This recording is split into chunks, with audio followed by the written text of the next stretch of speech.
بسم اللہ الرحمن الرحیم۔ السلام علیکم۔ آج کی کہانی کا ٹاپک ہے دعا کا اثر۔ حضرت عبداللہ بن عمر رضی اللہ تعالی عنہ سے روایت ہے، ارشاد فرماتے ہیں کہ میں نے رسول اللہ صلی اللہ علیہ وسلم کو یہ فرماتے ہوئے سنا کہ پہلے زمانے کے لوگوں میں سے 3 آدمی اکٹھے سفر کر رہے تھے۔ اچانک آندھی کی وجہ سے وہ ایک غار میں چھپ گئے۔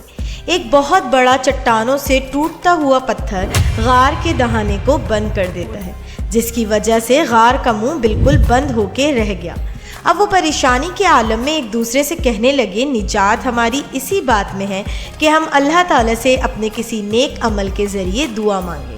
چنانچہ سبھی نے اس بات پر اتفاق کر لیا کہ ہم ضرور اپنے نیک عمل اللہ کے حضور بیان کریں۔ پہلے نیک آدمی کی دعا۔ ان میں سے ایک آدمی بولا، اے اللہ، میرے والدین بہت بوڑھے تھے۔ سب سے پہلے اپنے مال و اہل چھوڑ کر ان کی خدمت میں حاضر ہو کر ان کو دودھ پلاتا تھا۔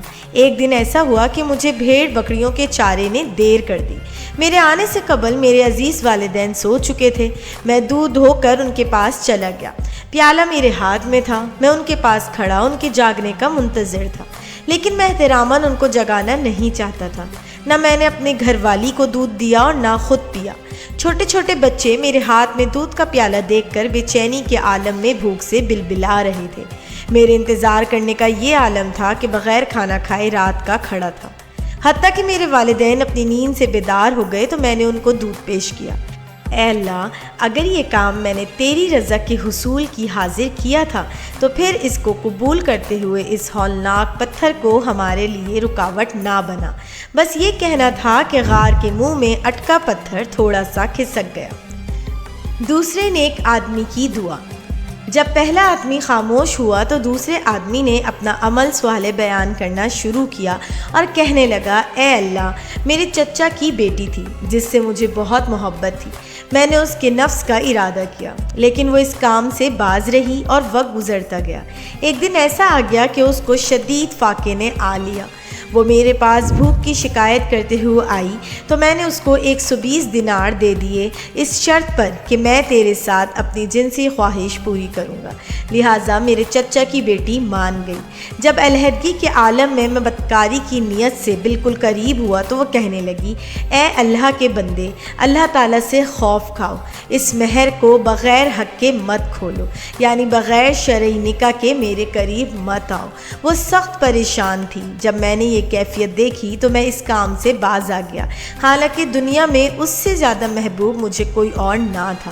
اس کے بعد میں نے دیے ہوئے دینار بھی اس کو معاف کر دیے۔ اے اللہ، اگر میں نے یہ کام تیری رضا کی خاطر کیا ہے تو پھر اس پتھر کو غار کے منہ سے ہٹا دیجیے۔ پتھر مزید پیچھے سرک گیا، لیکن راستہ اتنا بنا کہ وہ باہر نہیں نکل سکتے تھے، البتہ باہر کی روشنی اندر آنے لگی۔ تیسرے نیک آدمی کی فریاد۔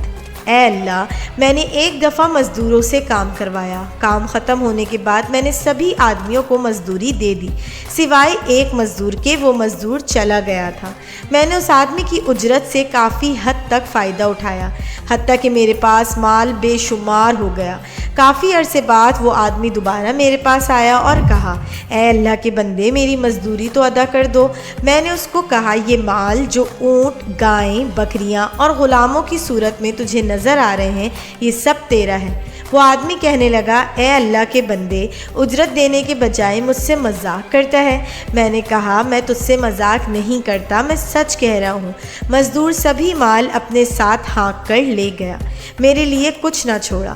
اے اللہ، اگر میں نے یہ کام تیری رضا کو حاصل کرنے کے لیے کیا تھا تو پھر اس غار سے نجات دے دیجیے۔ اللہ کا کرنا ایسا ہوا کہ پتھر غار کے منہ سے ہٹ کر زمین پر دھڑام سے گرا اور وہ صحیح سلامت نکل کر اپنے اپنے گھر کے راستے ہو لیے۔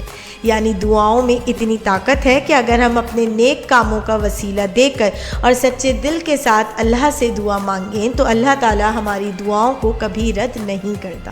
اگر آپ کو میری ویڈیوز اچھی لگتی ہیں تو مزید ویڈیوز کے لیے میرا چینل سبسکرائب ضرور کیجیے گا۔